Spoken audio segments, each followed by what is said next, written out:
Q&A. So please feel free to put your questions in the Q&A section of the Zoom webinar, and we can take some of those at the very end. So Dr. Sina, I will throw it over to you.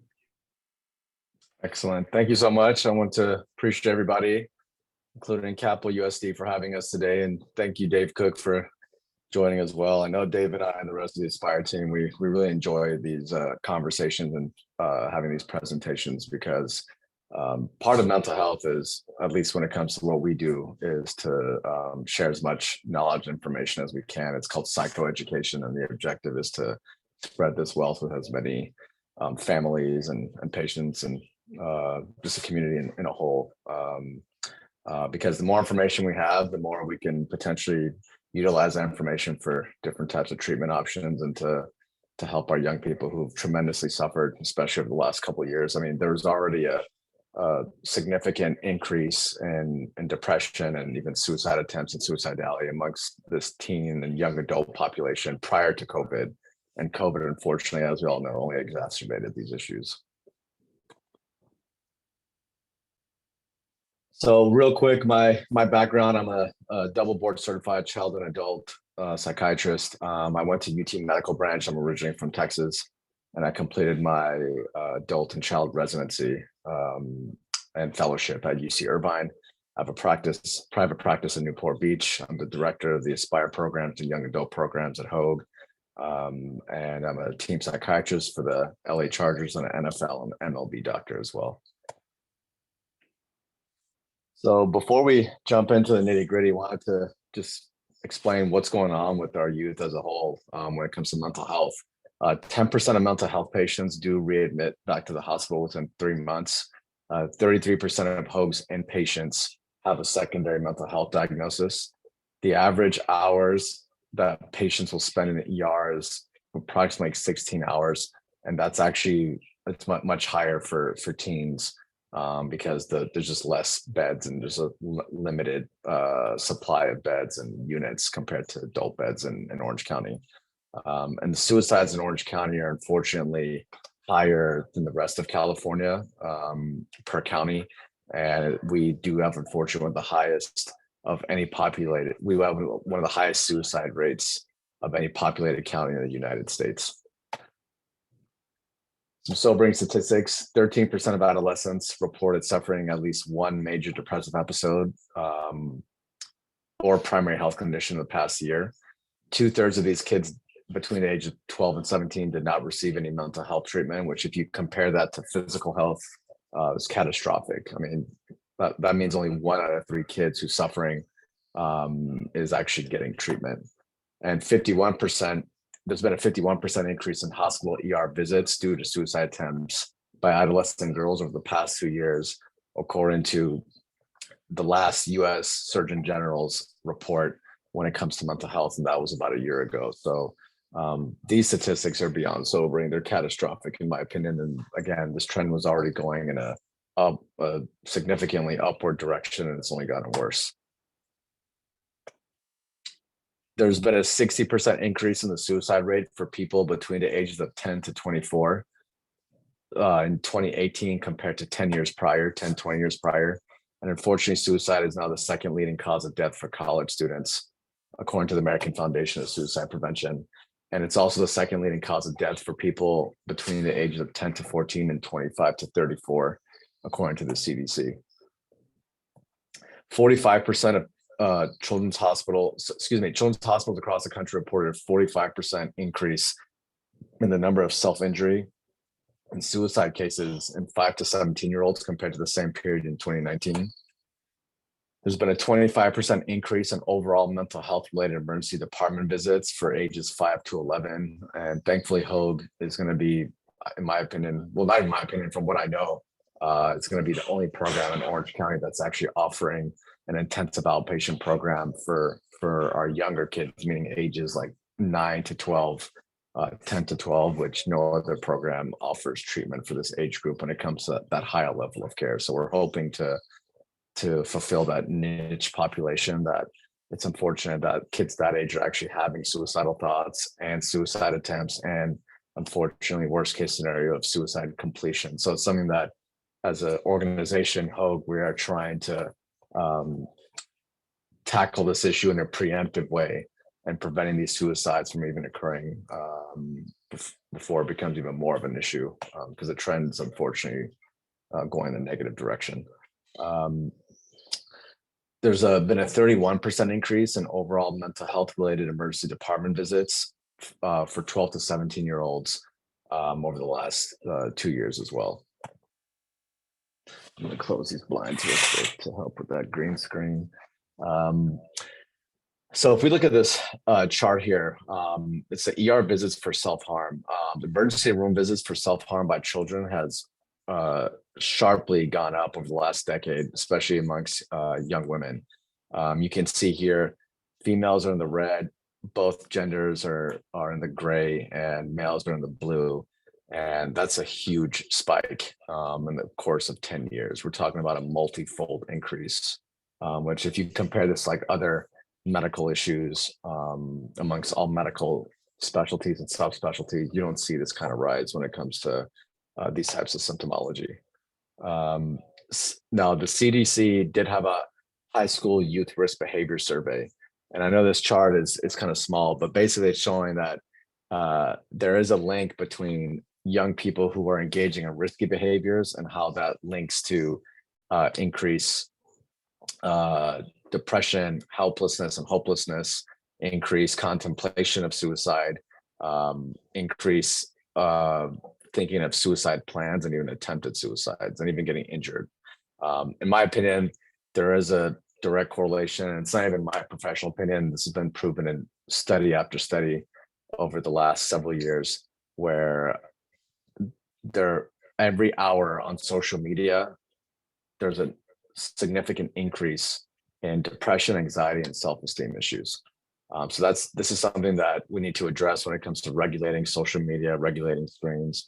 But beyond that, it's about regulating kids in general and making sure that we're not handholding them through life, but at the same time setting up guardrails and protecting them from some of these obvious addictive things, whether it's drugs and alcohol, and that includes things like video games and social media and screens in general that are highly addictive as well.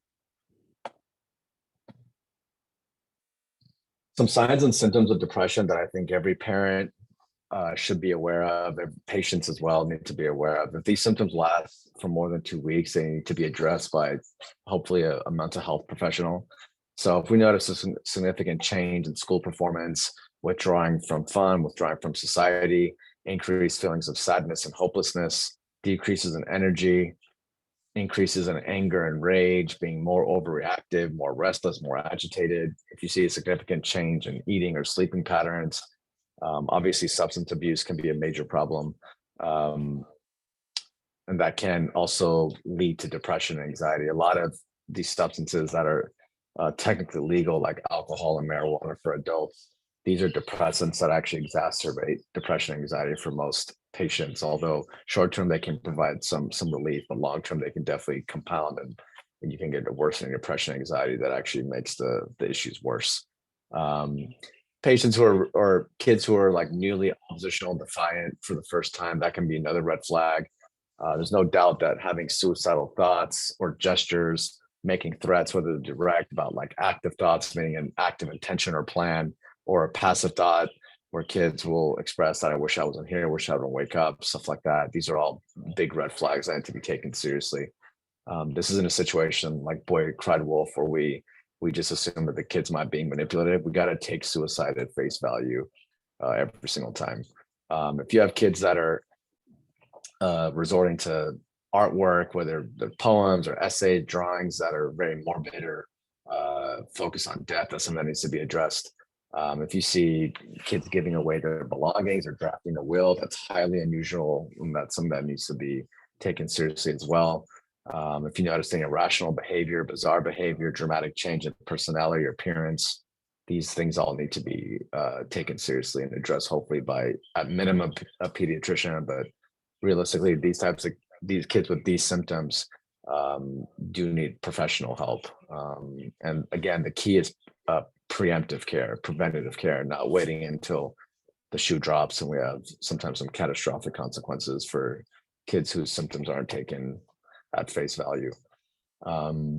The importance of screening for depression is paramount. And the reason why is because pediatricians may be the only clinicians that many kids, teens, and parents have access to.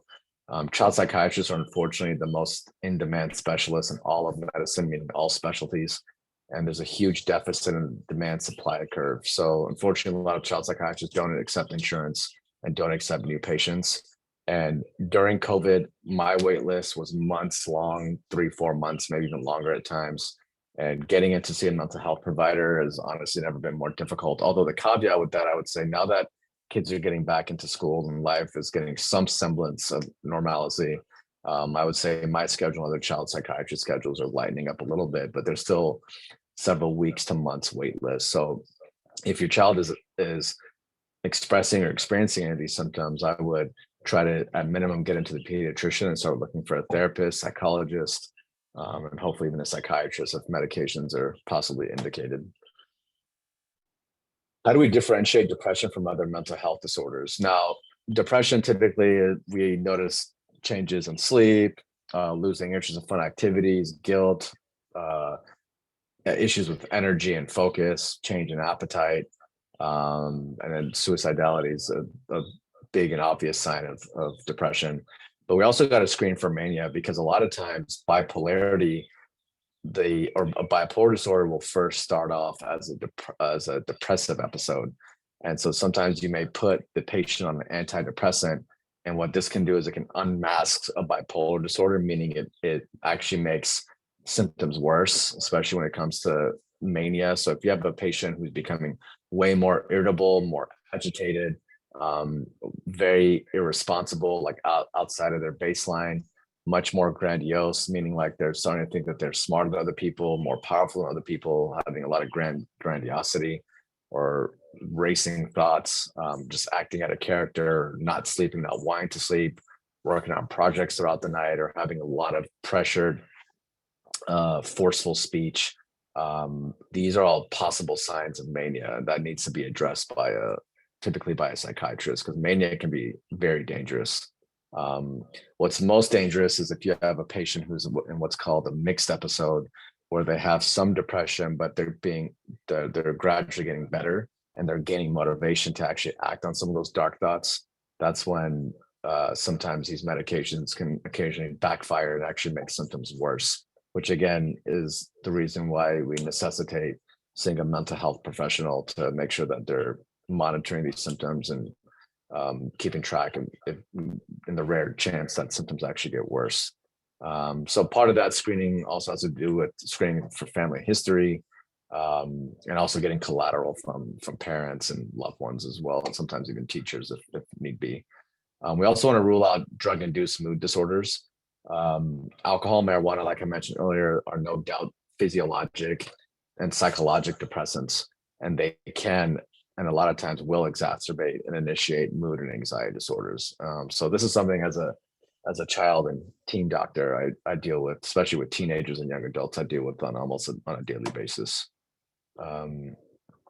Anxiety disorders, I wanted to address on real briefly as well. Anxiety and depression often go hand in hand.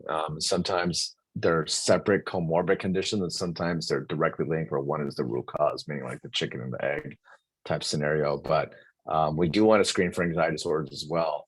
So that includes anxiety is a huge umbrella that covers things like generalized anxiety, OCD or obsessive compulsive disorder, panic disorders, performance anxiety, social anxiety disorder, somatic anxiety, meaning like body anxiety, and so on. To me, and a lot of other clinicians believe this as well, which is if you're anxious for too long, eventually you're going to burn out. So the analogy is thinking about running from a tiger in a jungle. That sustained anxiety will inevitably lead to depression. It's kind of like you're running through a jungle, a tiger's behind you.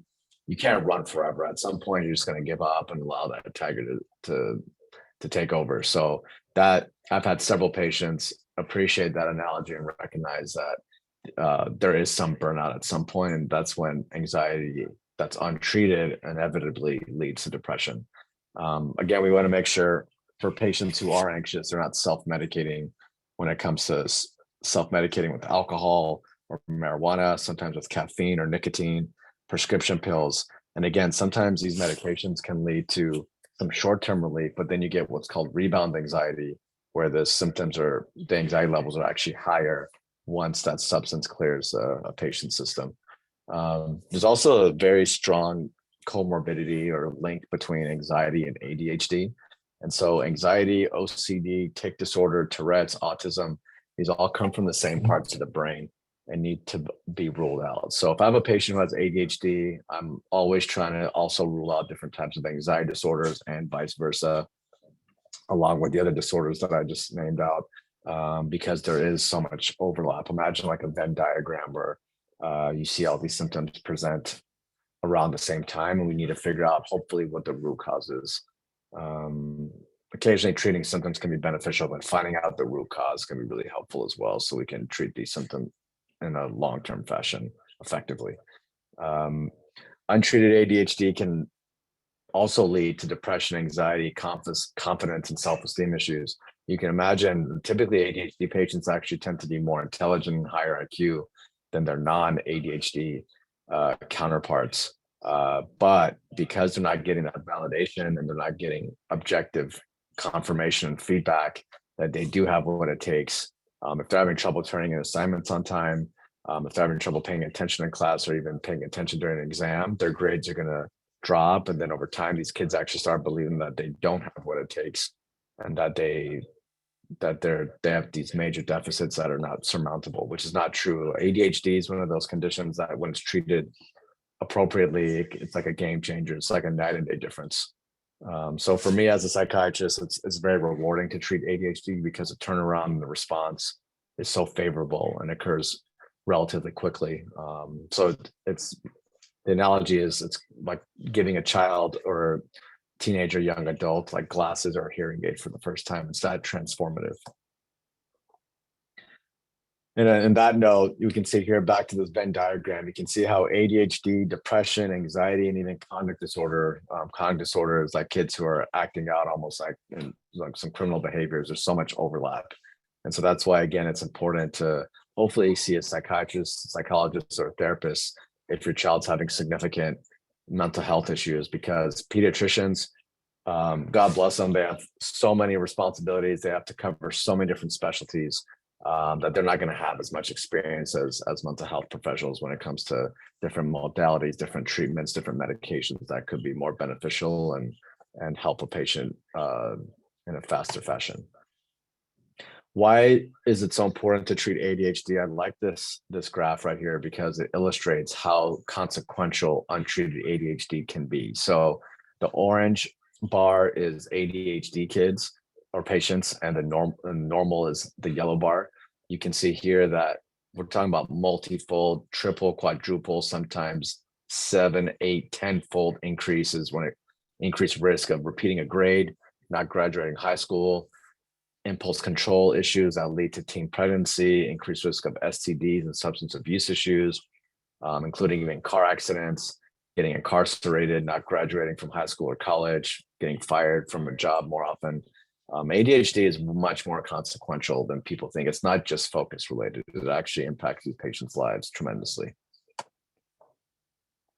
When to start antidepressants? I take these medications very seriously. I try not to be a quote unquote pill pusher as a psychiatrist who thinks that we can treat all these issues and symptoms with medication. A lot of times, especially with young adults and children and teenagers, exercise and therapy, depending on the severity of symptoms, can be just as effective as medication. So I want to make sure that my patients have tried all these other non-pharmacologic strategies before we jump into the medicine basket. But if a patient's presenting in a very acute way, they're having a high level of symptoms, or their lives are in danger, then that's something that pushes us towards medication. So on top of that, if they're having a lot of functional impairment, so issues with academic, social, occupational functioning, this is something that we need to address. And that's another red flag that a patient is truly suffering. Also, I have a lot of times where patients who have gone to therapy their therapist or psychologist will refer them to a clinician like myself, because the therapy, they're hitting a wall, or they're not, it's just not as effective as we want it to be. And sometimes a medication will help jump over that hurdle to make the therapy actually more effective. Passive suicidality is typically a red flag to start therapy and or medication. Active suicidality, which again is like having an intention or a plan, that's when we do require outside intervention, evaluation, and perhaps even hospitalization.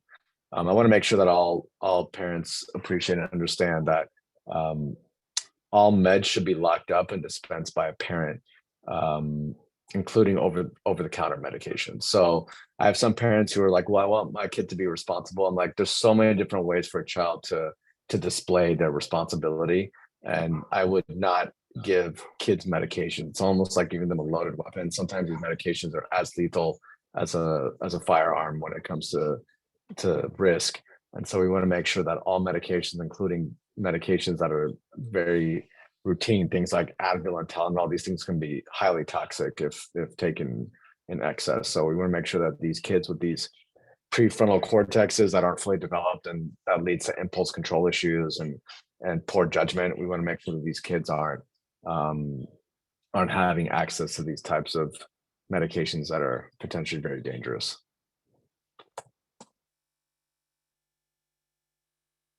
Okay, the next slide here is I want to reinforce again the importance of non-pharmacologic options. We want to remind families that there's no quick fixes, that antidepressants can take up to 1 to 2 months plus to start working. I don't mention this to my younger patients, and I don't want parents to reveal this to kids, because placebo can be that effective. But the difference between placebo versus antidepressants is 40% versus 30%. So 10% is still highly significant. In science, anything over 5% is considered significant. So this is the reason why I prescribe these medications, but we cannot just rely on antidepressants, especially for young people. If there was a magic pill, that one would be exercise. I would say I potentially wouldn't have half of my patients if all of them exercise. That's how effective the exercise can be. And that's been proven on fMRI or functional MRI imaging. It's been proven in multiple studies. It seems like a new study is coming out every few months on the importance of exercise and how it can be as effective as medication for mild to moderate symptoms. Some studies are showing even 10, 20 minutes a day, even outdoor walks in nature would be ideal. We're talking about 90 minutes a week has been proven, meaning 90 minutes of getting your heart rate up to 150 beats a minute can be just as beneficial as medication for mild to moderate symptoms. And ultimately, I would hope that everyone's exercising anyways. Any able-bodied human being on this planet is exercising, not just for the physical and health benefits, but for my line of work and for all of us when it comes to how effective it can be for mental health treatment. So it's definitely something that I harp on and reinforce with my patients, much to some of their chagrins, but majority of patients, like the studies confirm, really do benefit from exercise. So that's something that I want to make sure that we all take seriously. Weekly therapy, including evidence-based treatments like CBT and DBT. DBT is what we utilize at Hoag Aspire, and we'll go into that in a little bit in a future slide about what kind of therapy that is. But that can also be as effective as medications.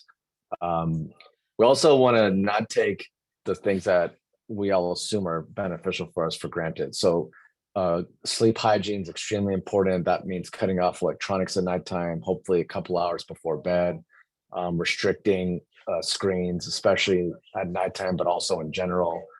Parents having access to social media accounts, and overall being in tune with what their kids are doing online. All these things can be beneficial as well. Programs like Aspire as an intensive outpatient program that are evidence-based have also been proven to sometimes even be as or more beneficial than medication. And then there's some newer non-approved FDA options like TMS or transmagnetic stimulation and ketamine as well that have been approved or are not approved yet, but at some point hopefully will be when it comes to refractory depression. Refractory meaning like depression that's hard to treat. And so there are a lot of different modalities that are in the pipeline. Mental health and psychiatry in general is like the final frontier in all of medicine when it comes to the horizon being bright, when it comes to all different types of new treatment options coming out, but there's so many tried and true strategies that we can employ now that are unfortunately underutilized by a majority of people. Oops, this slide did not come out correctly, but it's okay. One thing I want to make sure is with social media, a lot of these patients will, especially young people, they'll go online and they're comparing this highlight reel of other people's lives compared to their mundane lives. And so unfortunately, social media has become a form of social currency. It's an economy of attention where people are getting validation through likes and thumbs up from complete strangers. And so people are tying up their self-worth with what everyone else thinks about us in general. So it's something that is a major issue. It's also the concept of FOMO, of fear of missing out, where imagine you don't get invited to a birthday party, but then you look online and you see all your friends were invited and are enjoying themselves, even sometimes witnessing the party live in a live stream where you're sitting at home and upset because you weren't invited. These things are at times can even be really traumatic. And so again, online harassment, that can also be something that can be really traumatic and at times can even lead to suicidality. There is an association of screen time. I'm going to go through these studies really quickly, especially because the slides it's not coming out correctly on here, but there were 3 big studies in the last several years in the largest journals. I mean, the most popular and the most esteemed journals in the world, including JAMA, the Journal of American Medical Association. There was a study that showed that for every hour on social media, there's a direct correlation with increased depressive symptoms, including self-esteem issues as well. There was another study in JAMA Psychiatry, another subtype of that major journal, that also said that teenagers who spend more than 3 hours a day are more likely to develop mental health issues. And so that study showed that there were 6,000 kids. So I want to mention this too. These studies are thousands of people. It's not like 4 people or 10 people. We're talking about thousands of teenagers and young adults. And all of these studies are revealing the same thing, that every hour of social media, there's a direct correlation with depression, anxiety, and self-esteem issues. And then over 3 hours is another big hurdle where these kids jump over that leads to more depression and anxiety as well. This affects adults too. There's another study between the ages of 18 and 30 where they were screened for depression. And this also revealed that those who had heavy social media use had a distinct increase in self-esteem and depression compared to the opposite of patients who weren't on these screens as much. They overall just did better. And it makes sense based on what I brought up earlier today. Is there a causal relationship? We believe there is. So like a displacement theory, which is more time spent on screens means less time spent on other activities. Again, when you're looking at what's called the upward social comparison or FOMO, you're always looking at everyone else's life. Everyone else's life online seems glorious compared to our, again, mundane lives. And so this reinforces what's called the spiral hypothesis, the spiral phenomenon, where it ends up reinforcing some of these negative thoughts and perspectives. There are various screening tools that we can use to help when it comes to screening for depression, anxiety, as well as other conditions like ADHD and OCD. At Aspire, we use what's called the Columbia Suicide Severity Scale and the YOQ to track progress and symptom severity over time. There's also the Y box for OCD. There's a PHQ-9 to screen depression. There's Connor scales and other scales that can screen for ADHD. Some of these are free and others need to be purchased. I'd say for the more complex cases or cases that are kind of murky and the diagnosis isn't as clear, neuropsychological testing can be or educational testing can be beneficial to clear up diagnostically. I would advise parents and clinicians to keep a low threshold to seek outside support. Parents need to be advised to keep a low threshold to call 911 or go to the ER, or even call the CAT team, which is Psychiatric Mobile Team. I'd advise all parents to save the phone number here at 714-517-6353. This is a mobile team that's sponsored to the county, so there's typically no charge if they go through your insurance. And this is a good strategy for patients who are having any active suicidality, any intention or plan that's considered a medical emergency.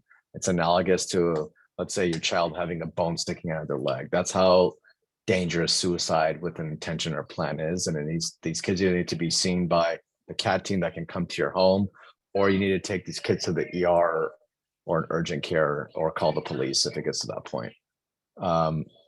For complicated cases, I would make sure that we do make the referral to psychiatrists and or psychologists from the pediatrician, especially if the child isn't getting better over the course of months and their symptoms are actually getting worse. And sometimes these kids, the medications and the outpatient therapy just doesn't cut it, and we need more intensive treatment. And whether that's the next step up from outpatient would be an IOP level of care, meaning intensive outpatient program, or above that would be a partial hospitalization level of care. Above that would be an inpatient psychiatric unit. And then the highest level of care would be like a residential treatment center, which could be what's called a RTC versus different types of boarding schools as well. And then there are, thankfully, and we're lucky that we live in Orange County, where there are specialty clinics, where we have like a special OCD clinics, eating disorder clinics as well, and dual diagnosis programs that target drug and alcohol issues. All these can be a better option for patients that need more tailored support. What are the long-term benefits of early intervention? There was a study out of Duke a few years ago that it was a dandelion versus orchid study that showed that if kids who had symptoms were left untreated, we're talking about, if left untreated, 75% of the high-risk orchid children, and when orchid, they mean kids who are a little bit more sensitive, require more support compared to their dandelion counterparts, which are more tenacious, have more resiliency. They found out that these kids, it's not just based on it's not a volitional thing. They're not just intentionally doing this. Some of them actually have a gene variation. This one's called the NR3C1 gene, where they're more susceptible to the negatives of how the cortisol, the stress hormone, attaches to that NR3C receptor, and that actually leads to reduced resiliency. What that means is that these kids are at a higher risk of developing serious psychological problems through adulthood by the age of 25, and that can also lead to things like substance use, aggression, and even sometimes criminal behavior. The kids who had this gene variant, who are more susceptible, those who went through intensive outpatient treatment, only 18% of them developed psychopathology, meaning from 75 down to 18%. We're talking about almost a 60% reduction, which is huge. So this study is one of many that illustrates that kids who get treatment, especially those who tend to be more sensitive, who need more help with coping and resiliency, their disorders and their condition is actually very treatable, and that doesn't even include medication. And so that's why we're very proud at Hoag and at the Aspire programs of having these early intervention programs, because again, the key in mental health and overall in all health in general is about preventative and preventive care, not waiting until things get out of hand and we're retroactively trying to help these suffering patients. What is Aspire? Aspire stands for After School Program Intervention and Resiliency Education. I've been director of this program since we started at Newport Beach about 6-7+ years ago now. And thankfully we have added locations, including in Irvine as well. Aspire provides teens and families practical tools, and it's basically a resiliency and coping skills program that not only helps the kids cope better and learn these different types of resiliency strategies, but also helps their families as well, where parents are required to come in once a week. The program is an 8-week DBT, or dialectical behavioral therapy program. DBT is a specific evidence-based type of treatment that helps with coping skills and resiliency training. These kids meet, their ages 13 to 17. They meet 4 days a week with weekly check-ins. And that's Monday, Tuesday, Thursday, Friday, 3:30 to 6:30. And they end a little bit earlier on Fridays as well. And where we work collaboratively with parents, teens, and the treatment team. And we also help set up aftercare as well. Hopefully any after school obligations are put on hold. If the kids requiring this level of care, then the after school programs, we can always go back to them once we graduate the program. Parents are mandated to attend once a week as well in their own sessions too. And luckily, with our large philanthropic arm with the Hoag Foundation, we're very lucky as an organization to have this philanthropy fund where we can, for families that qualify under a certain income, they can be provided with a scholarship. And then on top of that, which is very unique to our program versus almost any other, because we do have this foundation, the Hoag Foundation, we can help cover the remaining sessions of insurance covered program, meaning like if a child, the insurance is paying for the program, but they pull the plug midway, Hoag comes in and they pay for the remainder of the program, which is awesome. Because in other programs and other hospitals, if insurance doesn't pay, those kids are unfortunately discharged and they're not able to get the full benefits of the 8-week program, because there are 4 distinct modules that we're going to talk about that I think all these kids could benefit from. There are no doubt there's challenges to treatment. The cost of mental health care can be very high at times, and depending on your location. Access to quality and affordable insurance is difficult in itself. There's still, although it's improving, there still is a stigma with mental health in general. And so there are concerns of perceptions of others, including family members. There's also at times time constraints, other responsibilities, trouble making appointments. Sometimes we just lack resources in our community, which thankfully Orange County doesn't have to worry so much about. And then there's at times even a lack of desire to be treated and like a low motivation to be treated. I mean, what I mentioned earlier about insurance dropping coverage midway, to me, it's analogous to, let's say, kids, because again, the fallout of untreated depression and other mental health disorders can be just as catastrophic as cancer and other terminal illnesses, especially for children. So it's a shame, honestly. It's repulsive to me as a doctor that I have to like beg these insurance companies at times and other clinicians too, where we have to plead with them that these kids still need treatment.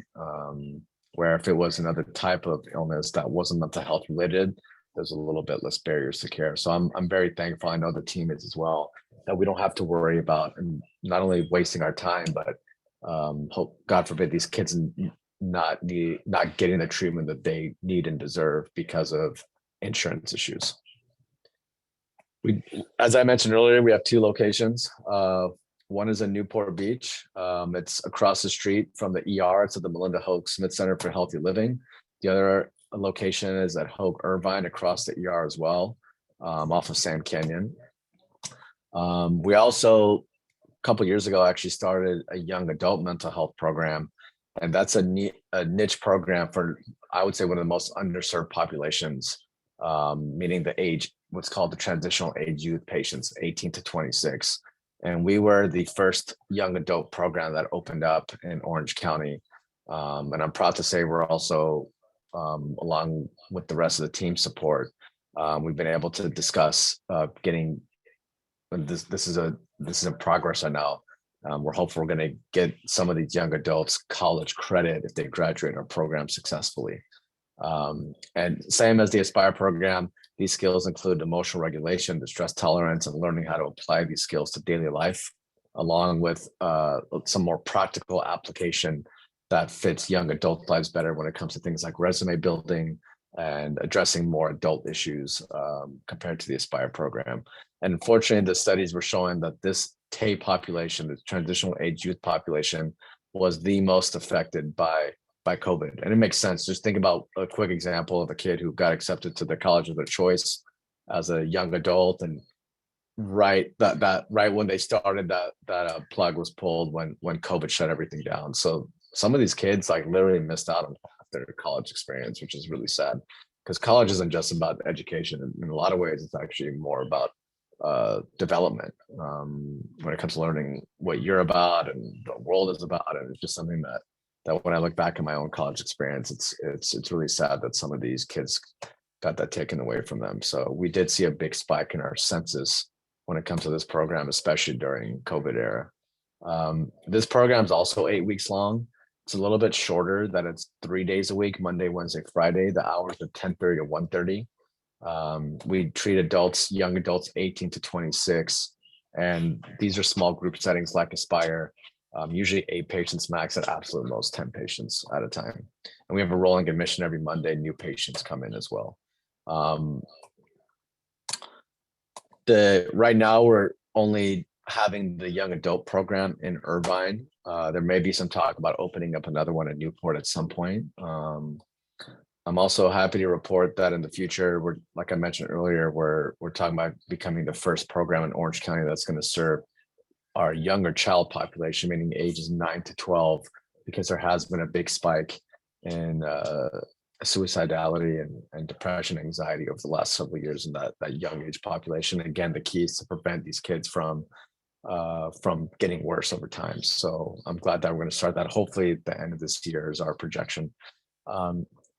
Our programs cover a lot of different issues and disorders, so depression and mood disorders, anxiety, ADHD, personality disorders, autism spectrum disorder, OCD, PTSD, oppositional defiance disorder, video game and screen addiction, working on social skills, kids who had a lot of chronic suicidality or self-injurious behavior, including those who've had a lot of grief and loss, and including trauma as well. The 4 modules that we utilize both programs are distress tolerance, interpersonal effectiveness, emotional regulation, and mindfulness. Each module is 2 weeks long. And again, this is why we want all of our patients to graduate the program. And with Hoag's foundation and that funding, we're able to make sure, as long as the kids are agreeable to come into the program, and a huge majority, thankfully, do like the program, which is music to my ears and the teams as well, because we don't want to be treating kids who don't want treatment. Some kids are initially a little bit resistant, but that's a minority. And most of them actually come around, and I would say a huge majority, like 80-90%, based on our anonymous feedback that we get from these teens and their parents, is highly positive, which is rewarding for us to know that these kids see benefit, or as much benefit as we do for them as well. We want patients and families to leave Aspire and the young adult program with hope, with a positive identity, meaning, and responsibility. Moving forward, we have been working with, I believe we're at 6 or 7 school districts now that do grant 5 hours of school credit for high school students, which again, we were one of the first programs. I think we were the first in Orange County to get WASC accredited. WASC accreditation is one of, I believe, 6 accreditation organizations in the United States. This was for the Western states. And so we are technically a legitimate and real high school program, same as like most of these public high schools accreditations are as well. So I was really happy and proud to be part of that, because it's another way we can lure a carrot in front of these kids to motivate them to come into the program, because they will get 5 hours of credit, which is equivalent to about 1 semester of, let's say, like an elective course. At some point, we're talking about adding individual and family therapy as well. And as I mentioned earlier, we're talking about expanding the young adult program to Newport Beach and adding a child program 9 to 12 years old in the near future, hopefully by the end of this year. I know I did a lot of talking today. I appreciate everybody's patience and looking forward to answering any questions. Thank you.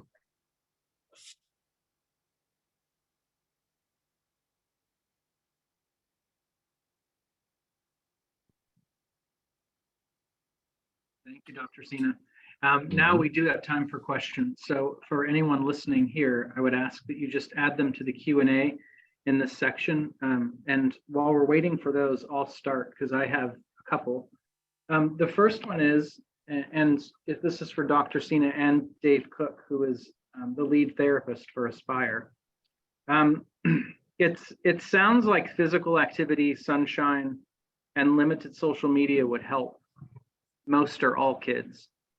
And so I guess first, just give your thoughts on that. And then the second part of that question would be, what else would help? I agree wholeheartedly. I mean, you're right on the money when you say all kids. I think every able-bodied human being on this planet should be exercising, like one way or another. And so I tell these kids, I don't care what you do for exercise, as long as it's not unhealthy, you're not going overboard, which most of them don't do.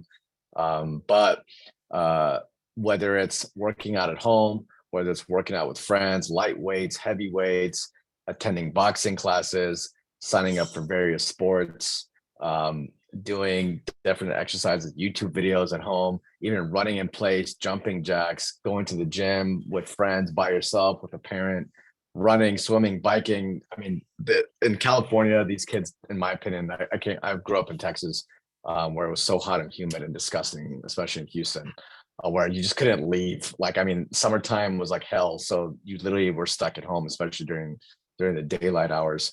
Here in California, with this beautiful weather we have, I mean, ideally, I would love if all my patients, kids and adults, would find a way to exercise outdoors, because they're going to get fresh air, they're going to get light on their skin. The sunlight is going to bump up, hopefully, their vitamin D levels, which has also been evidence-based to help with depression, anxiety, and other issues as well. And so what we want to do is tackle these symptoms from every angle. And so one component of that is, no doubt, is exercise. Again, I think unless the child has a significant injury or has some kind of physical disability that impairs them from exercising, we shouldn't give them too much leeway or tolerate too many excuses for exercise. And sometimes with kids, you got to utilize positive reinforcement instead of punishing and only using negative reinforcement. So you may want to incentivize the exercise, sometimes even, which I don't prefer, but even with screen time or other things that they might enjoy, to make sure that they're staying on top of it. Because the key is consistency and sticking with it. And I would say on top of that, healthy diet, not eating tons of sugar, making sure that we're, again, focusing on the sleep hygiene. These things are all super important and underappreciated. I know with this tech age that we're all living in, it's really easy to distract ourselves and throw sleep hygiene out the window. But in my opinion, and a lot of other health professionals, it's incumbent on the families to help regulate these kids, because these devices are highly addictive. And if a lot of times with children and even adults, you give them an inch, they take a mile. I think the parents need to be parents and not be like their kids' friends, if you have to pick and choose out of those two scenarios. So some of these strategies are obviously way easier said than done, but we don't even want to say practice makes perfect, but we do want to practice these strategies and get closer to perfect. And I would, again, would say a lot of my patients, if they did utilize these strategies, they may not even need medication. And I don't want to prescribe medication unless it's absolutely necessary. So as a clinician and as a prescriber, I try to make sure all these boxes are checked off, if possible, before we start medication. Dave, did you want to add to that? Yeah, definitely. I think one of the biggest encouragements we give to our families and teens that come through our program is to make small changes over time. So we'll take approximate consistency over sporadic perfection all day. So if they can start to make small changes in a lot of these different areas over time, that leads to a greater change over time, instead of trying to make all these changes all at once and really trying to tackle a balanced diet, less screen time, sleeping better. If they can do those things, like Dr. Sina said, a few times per week and really stick to that over the longer term, we see better success than kind of tackling it like first of the year, New Year's resolutions, where we're perfect for a couple weeks and then we just give up. So with any big changes, if our team's using social media for many hours a day, try to cut back gradually and then sustain that change over time. Same with exercise too. If we're seeing our teens have never exercised or really pushed back against it, and really being sure to start small and then gradually working up to a consistent schedule over time. And then my second question was, and I know we've discussed this before, and the doctor broached it a little bit just in his answer to my last one, was, what do you say, how do you help empower parents who have children asking for phones and maybe even social media accounts?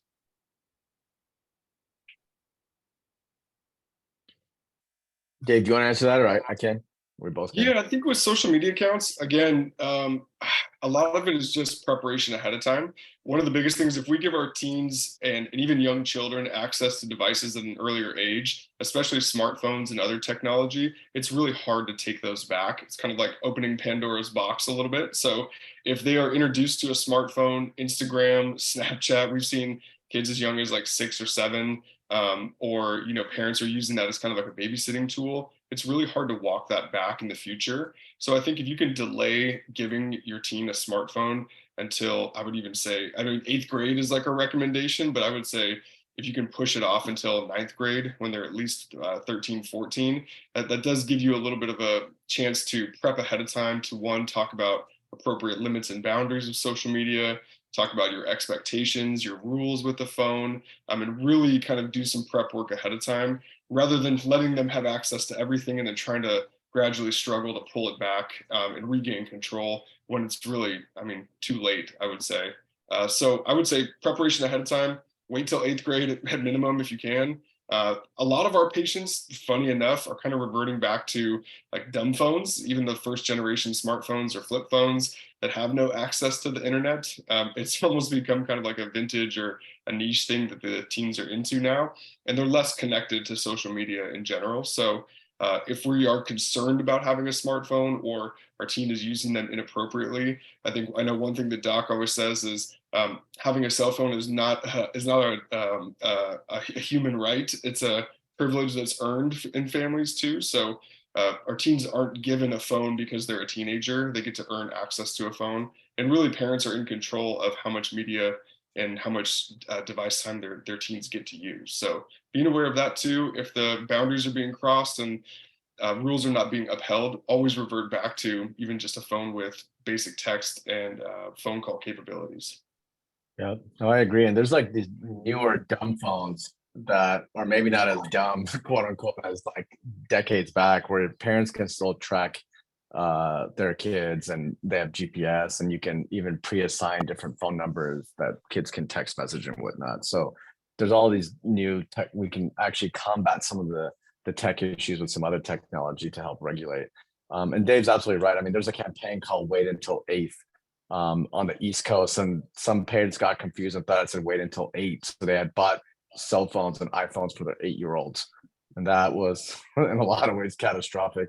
But we do want to wait till like 8th or 9th grade and remind these kids and temper their expectations in advance, like Dave said, and not try to do these things retroactively, because once that cat's out of the bag, it's hard to rein things back in.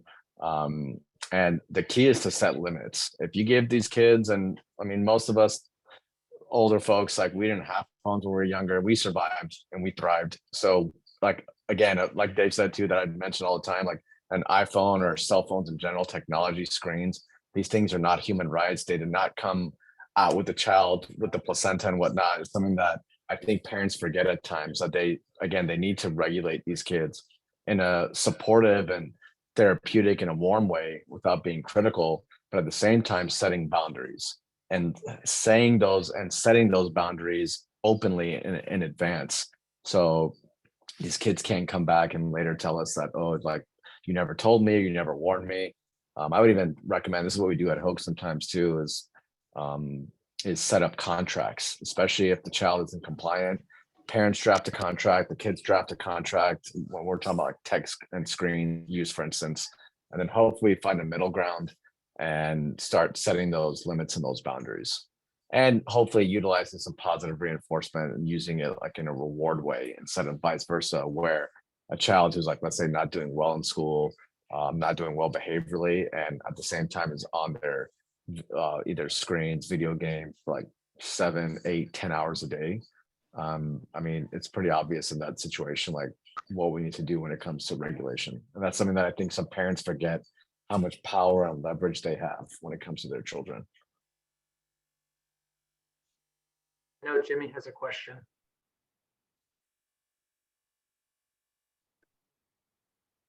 Yeah, what's asking about putting their children to trash? I think he's having a hard time connecting. His actual question was about and we have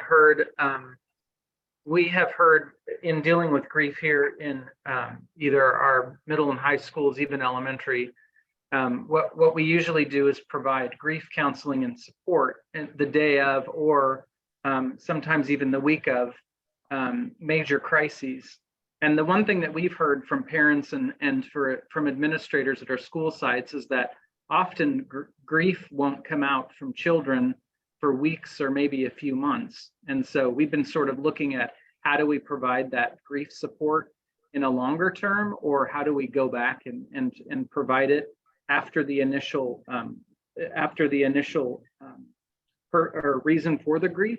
And so we wanted to talk just a little bit, just a few more minutes, maybe from both of you, about how we can support children going through grief and what that looks like. Oh, I'd be happy to jump in on this one. We Mhm. encounter teens all the time that have unfortunately lost friends through various means, whether a friend has completed suicide, or most recently, we've had a lot of teens who have known other teens or had good friends pass away, unfortunately, from fentanyl overdoses. One thing that I love to communicate to the teens is that grief is not a linear process. There isn't really an expected amount of time that you should get over grieving a friend who's tragically passed away or who has passed away. I think one of the mistakes that we've encountered with some parents is kind of just setting this expectation that they should be over it in a set amount of time. Like, well, it's been 6 months or it's been a year. You shouldn't be as sad anymore. You should really be past this. And I think what we notice is that all teens kind of grieve differently. Some of them aren't very expressive with their emotions. Others are very expressive. Some of them shut down. So I think, making it okay for them to experience grief as it comes, and then also providing additional support, making sure they're connected with a therapist or counselor who can help process through the emotions, are really helpful. We talk to parents all the time about validating our teens' emotions and not necessarily agreeing with their behavior. So really communicating that we understand how they feel, that we're here to support them, and are there for them without necessarily agreeing with coping in an unhealthy way. So if our teen is coping with grief through using marijuana, obviously we don't want to provide a lot of warm support for that, but we do want to communicate that we understand why they're feeling the way that they are, and then also kind of providing additional support for them to kind of assist with coping more effectively. Yeah, I think grief is a really tough one that unfortunately a lot of our teens have experienced recently, with passing of friends, loved ones, coaches, even teachers, especially in the last couple of years.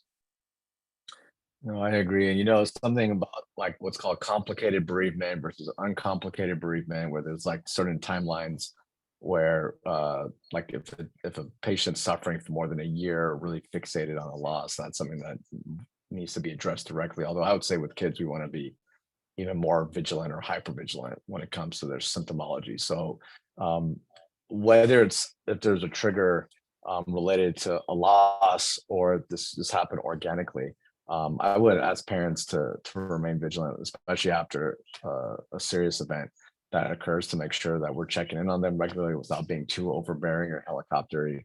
And sometimes this may warrant, especially if a child's not getting better, warrants getting outside support, having a third party where there's going to be, if the loss is hitting too close to home, like let's say with a direct family member, they may feel more comfortable discussing this with like an outside third party. So that's something that I would keep a low threshold on when it comes to, especially if there's been some kind of traumatic event that's occurred recently. Okay, well, I really appreciate both of you, Dr. Sina Safaya and Dave Cook, for being here tonight. I appreciate the long-term partnership we've had with Hoag. I know we've discussed these topics year over year. When we started this, I believe in 2019, we had no idea what was ahead, but we just really appreciate you being here to help us and to answer these questions. Always to talk to new parents and students who are in our school district, or maybe who are dealing with this for the first time, where they didn't even think about it 4 years ago. And we look forward to more of these discussions with you, to empower our parents, and then to look at these challenges and concerns in new ways with you as our great community partners. So we appreciate it very much. We did record this conversation. We will be able to send it out to our community, to all of our families, 42,000 students and their families. And we know it will be beneficial to many people. So thank you for your time this evening. Thank you so much. We love giving these presentations, and we're happy to help in any way we can. So we look forward to future collaboration. As always, yeah, thank you for having us. Always a pleasure to work with you guys. Yes, thank you so much. Have a good night. You too. Take care. Bye-bye.